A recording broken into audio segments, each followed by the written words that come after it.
తీర్థయాత్ర కార్యక్రమానికి స్వాగతం. మనిషి జీవితం క్షణభంగురమని అంటారు.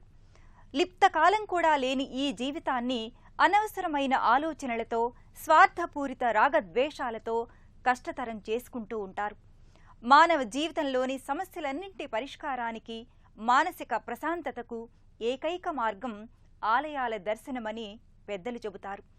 అందుకే మీ అందరికీ ఆలయ దర్శన పుణ్యఫలాన్ని అందించటానికే ఈ తీర్థయాత్ర కార్యక్రమం. ఈనాటి కార్యక్రమంలో శివ ఆత్మలింగ స్వరూపంగా విరాజిల్లుతూ కర్ణాటక రాష్ట్రంలోనే కాకుండా విశ్వవ్యాప్తంగా పేరుగాంచిన గోకర్ణ క్షేత్రాన్ని నేటి తీర్థయాత్రలో దర్శించి క్షేత్ర మహిమల్ని తెలుసుకుందాం.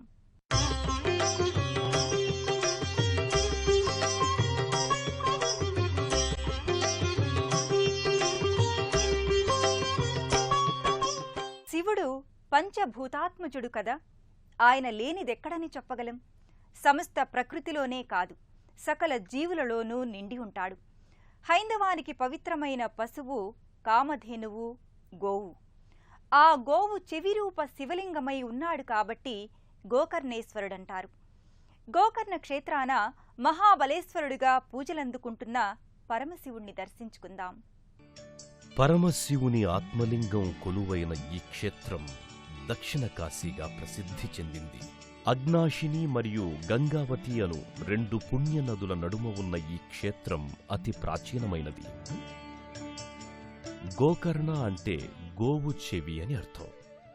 అగ్నాశిని మరియు గంగావతి నదుల కలయిక గోవు చెవి ఆకారంలో ఉండడం చేత ఈ క్షేత్రానికి గోకర్ణం అనే పేరొచ్చిందట. త్రేతాయుగంలోనే ఈ క్షేత్రం వెలసిందని స్థల పురాణం చెబుతుంది. గోకర్ణ క్షేత్రంలో అత్యంత దర్శనీయ ఆలయం మహాబలేశ్వర ఆలయం. హిందువులకు కాశీ ఎంత పవిత్ర స్థలమో ఈ ఆలయం కూడా అంతే పవిత్ర స్థలమని అంటారు. అందుకే ఈ క్షేత్రాన్ని దక్షిణ కాశీ అని కూడా పేర్కొంటారు.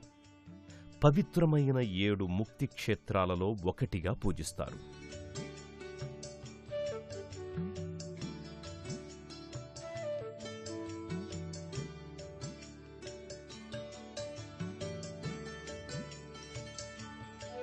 ఇక్కడ పరమశివుని ఆత్మలింగ దర్శన భాగ్యం కలుగుతుండడం వల్ల ఈ క్షేత్రం అత్యంత ప్రసిద్ధిగాంచింది.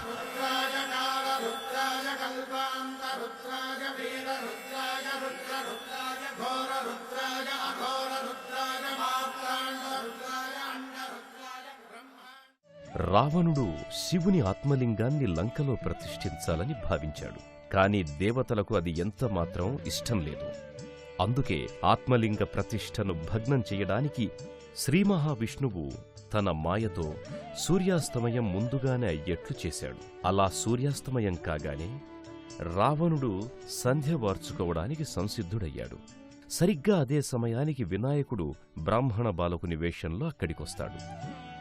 అతన్ని చూసి రావణుడు సంధ్య వార్చుకోవడం పూర్తయ్యే వరకు ఆత్మలింగాన్ని పట్టుకోమని చెబుతాడు. అయితే ఆ ఆత్మలింగం చాలా బరువుగా ఉందని బాలున్నైన తను ఎక్కువసేపు ఆ బరువు మోయలేకపోతున్నానంటాడు బాలగణపతి.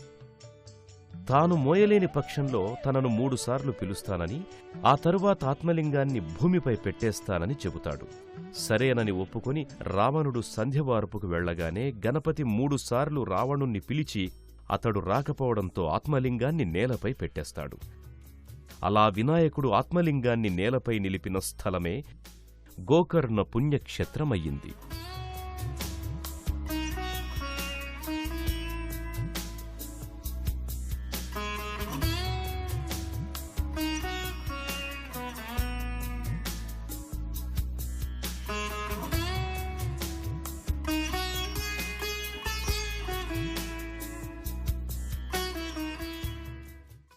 అలా వినాయకుడు ఆత్మలింగాన్ని నిలిపిన ఆ స్థలమే గోకర్ణ పుణ్యక్షేత్రమైంది.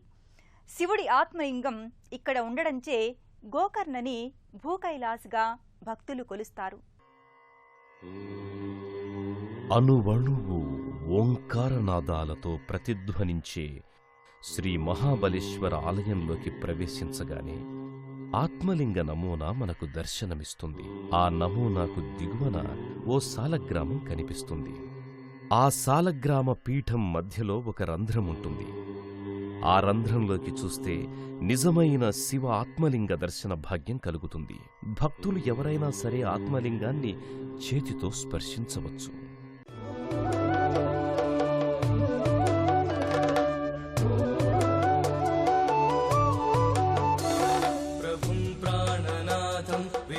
విశ్వనాథం జగన్నాథనాథం సదానందభాజం భవద్భవ్యభూతేశ్వరం భూతనాథం శివం శంకరం శంభుమీశానమీడే.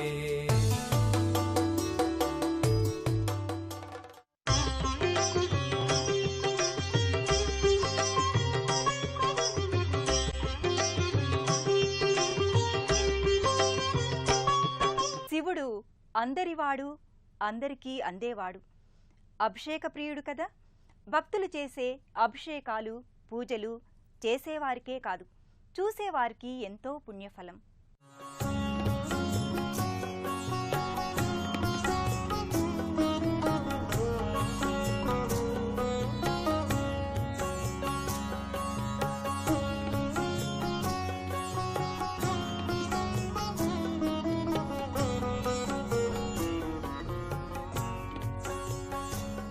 ఆత్మలింగ సందర్శనం జన్మజన్మల పాపకర్మలను హరించివేస్తుంది. పరమశివుడి ఆత్మలింగాన్ని చేతితో తాకినంతనే మనస్సు ఓంకార శబ్ద తరంగాలతో తాదాత్మ్యం చెందుతుంది, పులకరించిపోతుంది.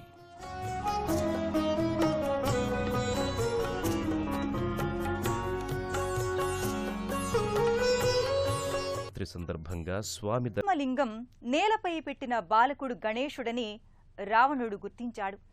తన కార్యసిద్ధికి అడ్డు తగిలాడన్న కోపంతో గణపతి తలపై ఒక ముట్టు మొట్టాడట. దీంతో గణపతి మాడుపై చిన్న గుంట ఏర్పడింది. మహాబలేశ్వర ఆలయానికి పక్కనే గణపతి ఆలయం ఉంటుంది. అందులో గణపతి విగ్రహం మాడుపై ఇప్పటికీ ఆ గుంటను చూడొచ్చు. రాక్షసుడైన రావణుడికి లక్ష్యసిద్ధి జరగకుండా అడ్డుపడినందుకు ఆత్మలింగ సాధనలో గణపతి విజయ సాధనకు గుర్తుగా గోకర్ణం. ఇక కోటి తీర్థాన్నైతే గంగతో సమానంగా కీర్తిస్తారు. కోటి తీర్థం ఓ పవిత్ర కొలను. మహాబలేశ్వర ఆలయానికి అతి సమీపంలో ఈ కోటి తీర్థం ఉంది.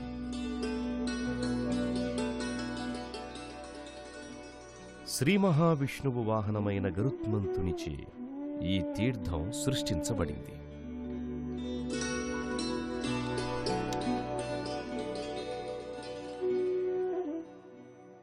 కోటి తీర్థంలో స్నానమాచరిస్తే సకల పాపాలు తొలగిపోతాయని ప్రశస్తి.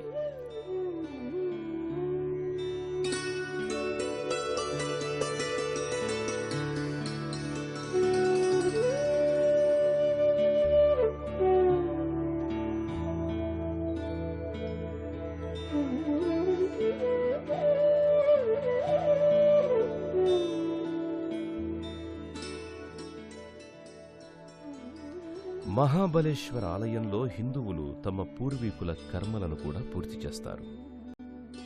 కాశీ తరువాత ఇక్కడే ఎక్కువ పిండ ప్రదాన కార్యక్రమాలు నిర్వహిస్తారు.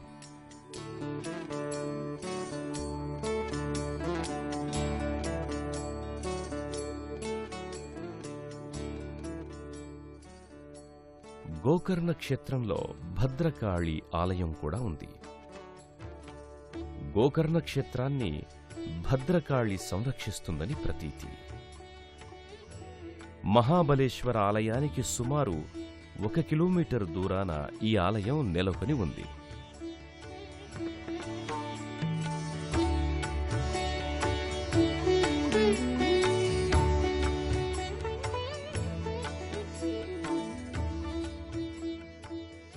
పార్వతీదేవిని ఇక్కడ ఉమాదేవిగా కొలుస్తారు. ఆ మాతనే భద్రకాళి రూపంలో ఇక్కడ పూజిస్తారు.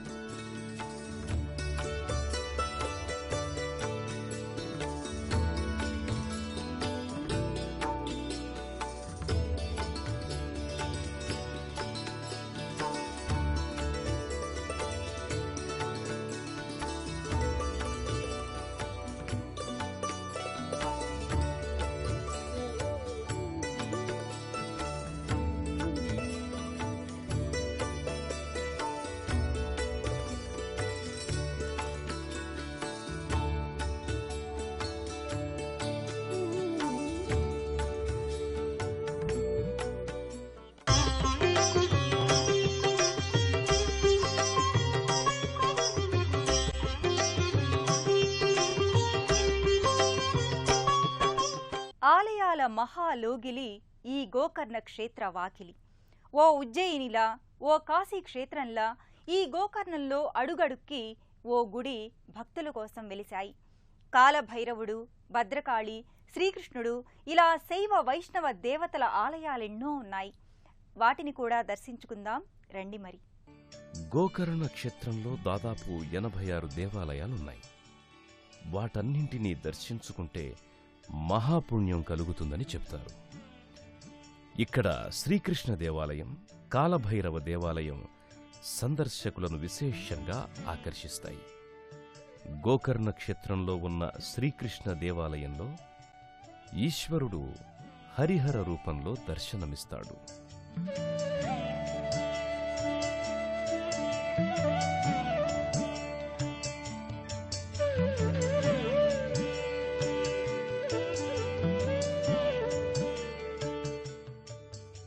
ఈ ఆలయాన్నే భక్తులు శంకరనారాయణమని, హరిహరపురమని కూడా పిలుస్తారు.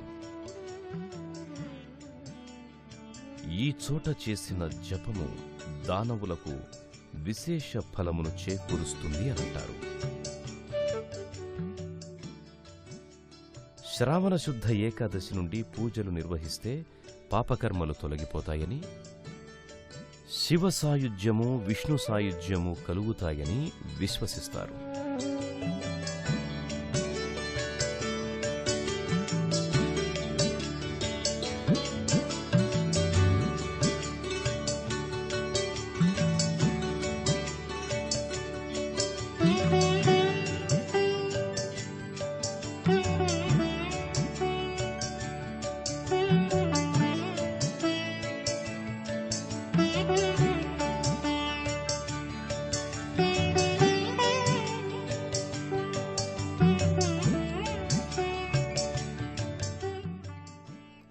గోకర్ణ క్షేత్రంలో రామతీర్థం దర్శనీయం. ఇది మహాబలేశ్వర ఆలయం నుండి దాదాపు 1 కిలోమీటర్ దూరంలో ఉంది.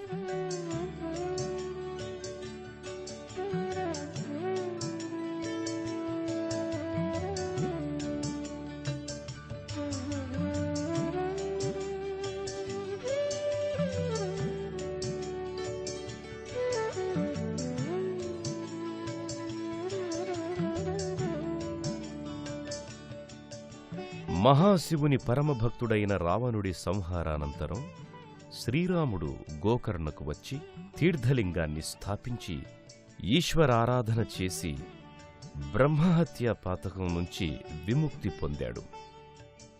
ఆ తరువాత కోటితీర్థంలో స్నానం చేసి శ్రీమహాబలేశ్వరుడికి పూజ చేసి తిరిగి వెళ్ళాడు. గోకర్ణలో ప్రతి ఇల్లు కూడా ఓ దేవాలయంలా ఉంటుంది. విగ్రహ ప్రతిష్ఠ జరిగి ప్రతి ఇంట్లోనూ పూజలు నిర్వహిస్తుండడం ఇక్కడి విశేషం. ఇక్కడ భక్తులకు నిత్యం అన్నదానం జరుగుతుంది. భక్తులు కూడా అన్నదానం చేసే సౌలభ్యం ఇక్కడున్నది. మధ్యాహ్నం 12:30 నుండి 2:30 వరకు, అలాగే రాత్రి 7 గంటల నుండి 8:30 వరకు ఈ అన్నదాన కార్యక్రమం జరుగుతుంది.